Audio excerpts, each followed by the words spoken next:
பசி. கிறிஸ்துவுக்குள் பிரியமானவர்களே, நீங்கள் கிறிஸ்மஸை சில விருப்பமான உணவுகளுடன் தொடர்பு படுத்தியிருக்கலாம்.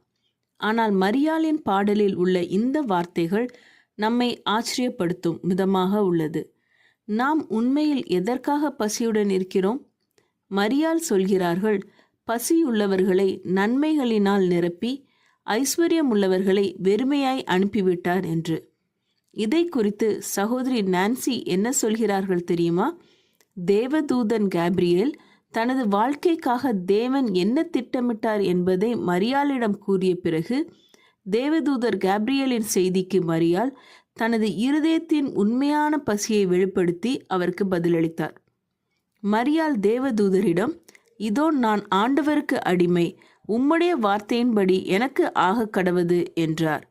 சகோதரி நான்சி சொல்கிறார்கள், நம் வாழ்க்கை, நமது புகழ், நமது உரிமை, நமது நேரம், நமது சொகுசுகள், நமது வசதி போன்றவற்றை பற்றி கொள்ள முயற்சிப்பதனால் எத்தனை ஆசீர்வாதங்களை நாம் இழக்கிறோம் என்று உங்களுக்கு தெரியுமா? அந்த விஷயங்கள் நமக்கு மிகவும் தேவையானவை அல்ல.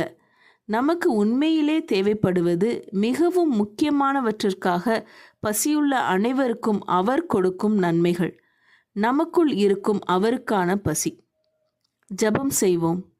எங்கள் அன்பின் பரமபிதாவே, நாங்கள் இந்த உலகத்தில் எங்களுக்கான தேவைகள் மற்றும் வசதிகளுக்காக பசியுடன் இருக்காமல், நீர் எங்களுக்கான தேவைகளை சந்திப்பீர் என்ற விசுவாசத்தோடு நீர் எங்களுக்காக வைத்திருக்கும் உம்முடைய காரியத்திற்காக நாங்கள் பசியுடன் இருக்க, அதை நாங்கள் புரிந்து கொள்ள எங்களை உமக்குள்ளாக வழிநடத்துங்க.